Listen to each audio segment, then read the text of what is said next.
God bless you, loved ones. Welcome to the Word with Chester. Today we'll begin study in the 36th chapter of the book of Exodus. I do thank God for all of you that are logging on to watch this ministry. I do also appreciate your patience. Those of you that stay with us, even if we miss a session or two, I want you to know how much I appreciate you and how much I love you with the love of the Lord. I ask that you pray for me on a continued basis. I need your prayers that God will give me the strength to continue and give me the strength to do all the things that I need to do and not grow weary or tired in my physical body. I am human just like any other human. I know God uses me and He blesses me and anoints me to do a work for Him. But yet the human side of me sometimes gets tired, and I need your prayers that God will give me the strength to continue to do all the things that we need to do, or give me rest in some areas financially so that I can focus on just doing and teaching His Word. Well, shall we begin our study today in verse 1 of chapter 36. The Bible reads, Then wrought Bezalel and Oholiab and every wise-hearted man in whom the Lord put wisdom and understanding to know how to work all manner of work for the service of the sanctuary according to all that the Lord had commanded. Well, let's talk about this now. Well, God had spoke to Moses and gave him all the dimensions and how to make all of the things that go in the sanctuary and the construction of the tabernacle itself. God has instructed Moses, and here we go into a time where God is actually anointing people to bring this to pass. Well, God called these men by name. You got to understand, when God calls you by name, He knows what He's doing. He called Bezalel by name and Oholiab by name. Why? Because they were wise-hearted men and they knew how to get the job done. See, there's a planning stage on everything that you do, and after a planning stage, it's time to put things to work. And God had called these men to actually construct and do all the things that needed to be done. Well, let's read in verse 2. And Moses called Bezalel and Oholiab and every wise-hearted man in whose heart the Lord had put wisdom, even everyone whose heart stirred him up to come into the work to do it. Well, get the picture. God had put in people's heart and stirred them up to want to get this thing constructed. Anytime you know the Lord is in something, most of us want to be a part of it to make it come to pass. And this was the case. God had stirred them up to come to the work, to do it, to bring it to pass. Now let's read on in verse 3.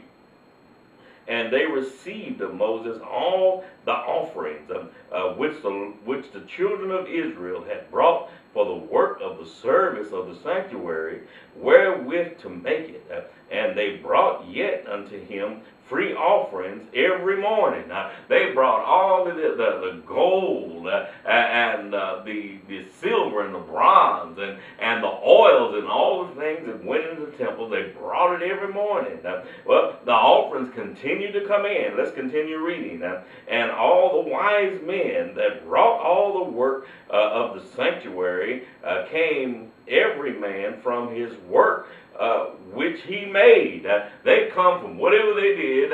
They come to bring that talent to the work of the Lord and construct what God had said. Let me read through again. And they received of Moses all the offerings which the children of Israel had wrought for the work of the service of the sanctuary, wherewith to make it. And they brought yet unto him free offerings every morning, and all the wise men that brought all the work of the sanctuary came every man from his work which he made. Now let's continue in verse 5. And they spoke unto Moses, saying, The people bring much more work, which the Lord commanded to make.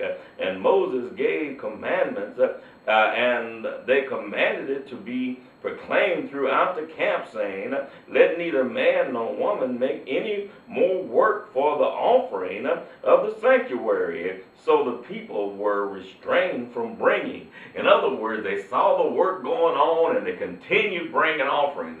They brought the gold and silver and bronze and all the things. They continued to bring it. You got to understand it. And then the men that was doing the work in the construction, in other words, saying, we have enough now. We have enough to construct the temple, and things will keep coming in.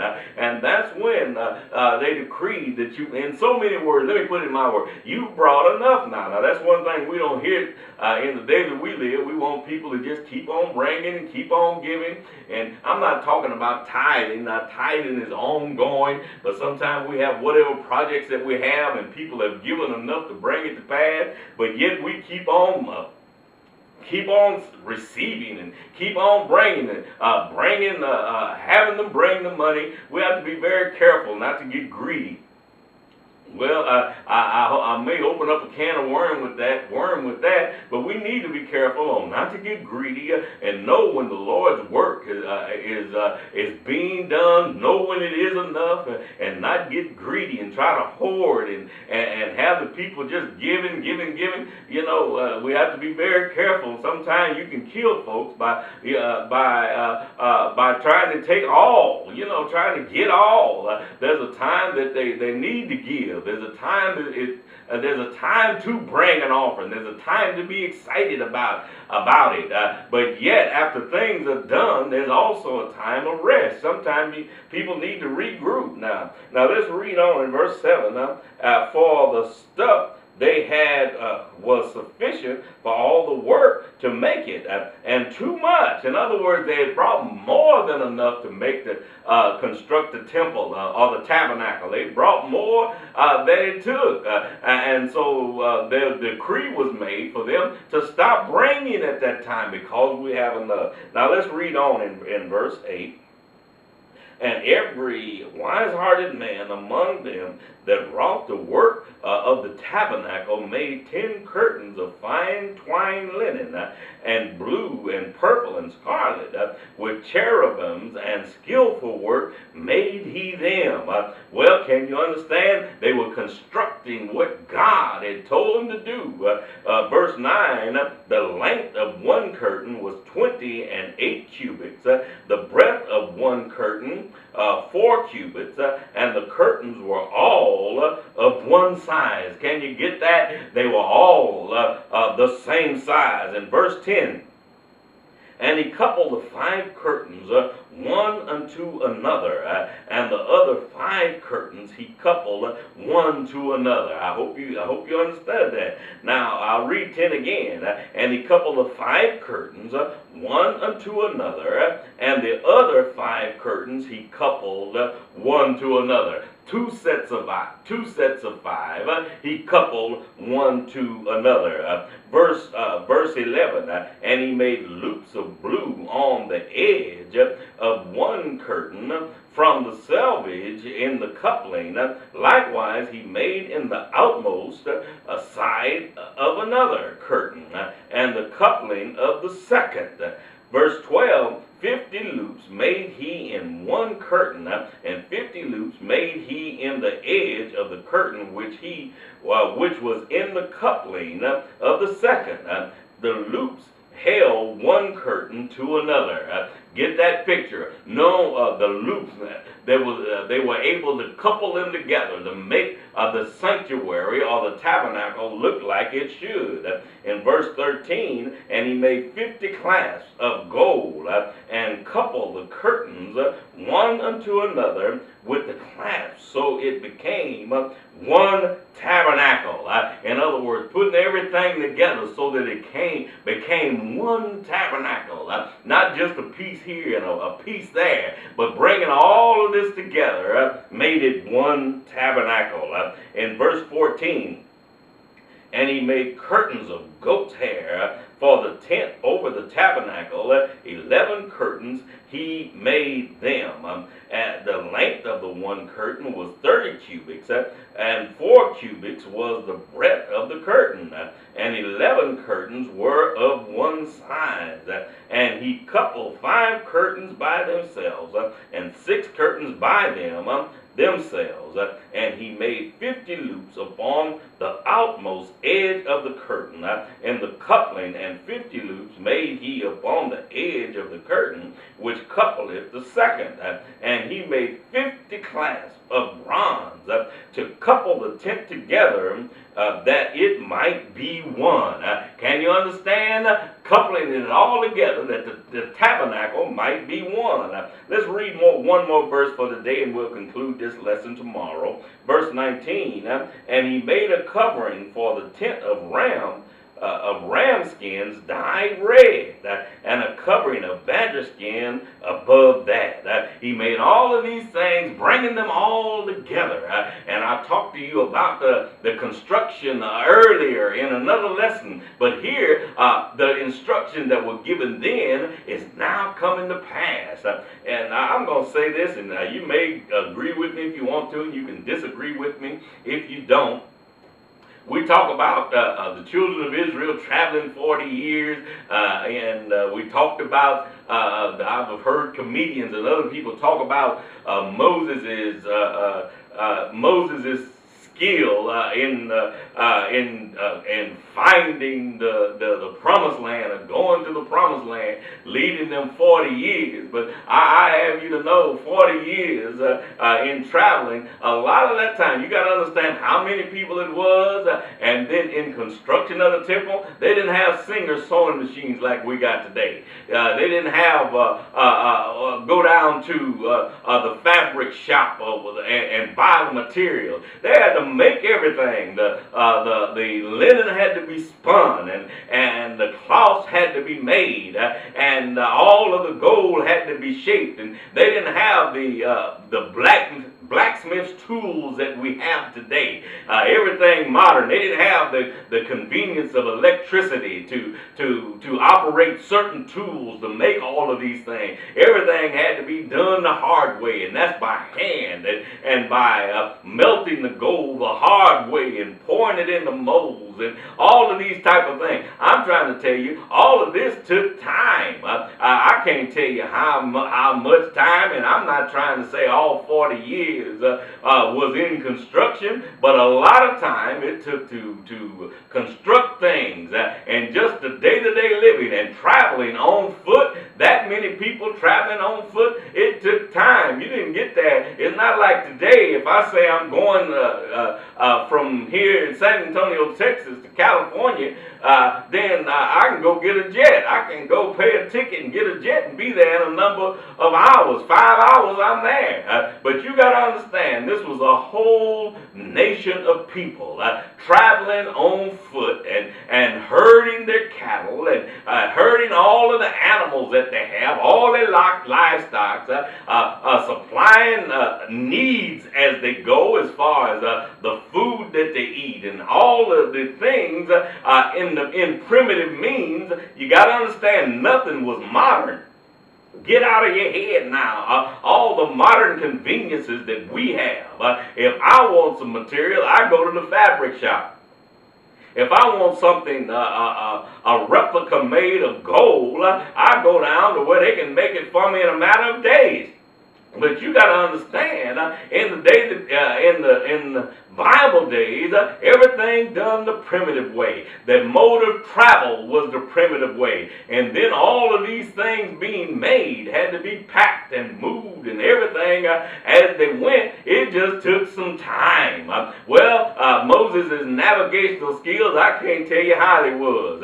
It's not my business, but I got in my mind now that it took much time for all of this construction and all these things that were being done, and then the regular hustle and bustle of everyday life at that time, raising their cattle, milking their calves, and all of the the things that it took to live, getting the watering and watering livestock, feeding livestock. I'm trying to give you a mental picture. All of that stuff took time, and you couldn't get there overnight. You couldn't. It's not like the day that we live. You want to take a road trip, gather your little stuff up together, and throw it in your SUV, and then go on down the road at 70 miles an hour, and you be there in a relatively short amount of time. Well, wasn't that way in Moses' day. Everything took time. 40 years is a long time, but I do have to give him enough credit. It took a lot of patience to move that many people in the mode that they had to move them, and also do all of the construction, and then Moses taking the time to hear from God. He went up in the mountain, remember, and received from God, even the tables of stone 2 times. Stayed up there so long, stayed up in the mountain so long the people thought he was gone. They didn't know what happened. And that's when they talked Moses into building Aaron, they talked Aaron into building a golden calf while Moses was up there so long. When he come down, the first tables he threw to the ground and broke them. You know the story. All of this is a process of time. And so you say they were in the wilderness 40 years. Yes, they was in there 40 years. But you got to get the picture. 40 years then versus 40 years now. Get the picture, what they had to do to survive and to live, and their methods of travel, and things of that nature. I won't brag on Moses' navigational skills, but I am not going to tear him down about it either, because he had a lot of people to deal with. He had a lot of construction things going on that had to be moved and had to be carried. Number one, had to be made from scratch. Those of you that know how to cook, now you know what we do in the day that we live. We go get a box that's already prepared. All we got to do is throw an egg in there and a little water maybe, and if you please, you put a little milk in there to give it a little flavor. And we done whipped up a cake. We call ourselves whipping up a cake. But you got to understand, even in the days of old, I used to watch my mother and others. They bring it up from scratch. Y'all don't know nothing about that. They bring it up from scratch now. Talking about flour and all of that. Had to get. Put all the ingredients in there, not just an egg or two and milk or water and throw it in the pan.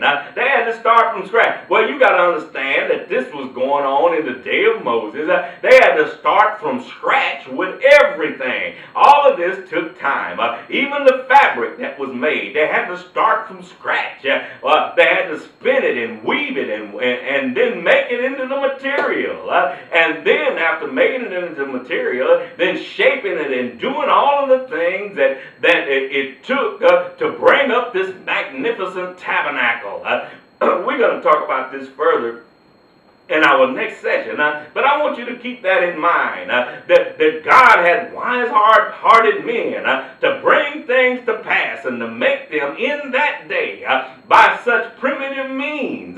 Get out of your mind and out of your heart. They didn't have skill saws and jigsaws and all of the electric screwdrivers and all the stuff we have today. They didn't have it. They had to do things manually and construct them, and it took time.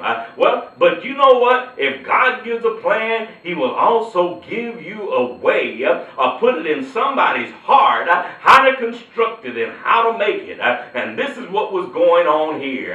God gave the dimensions. He put in these men's heart how to construct it. Gave them the wisdom about bringing everything to pass and putting it together. Don't you know God is just good? He knows what He's doing. He always knows how He's doing it. God is just a wonder. And He uses people. He uses people in more than one way.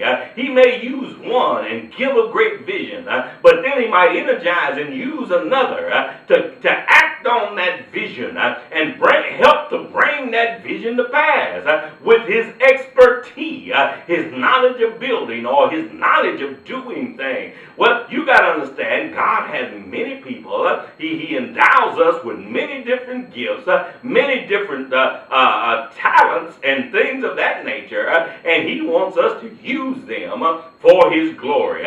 We'll talk about this further in our next lesson, but I want you to know that I love you. I love you with the love of the Lord.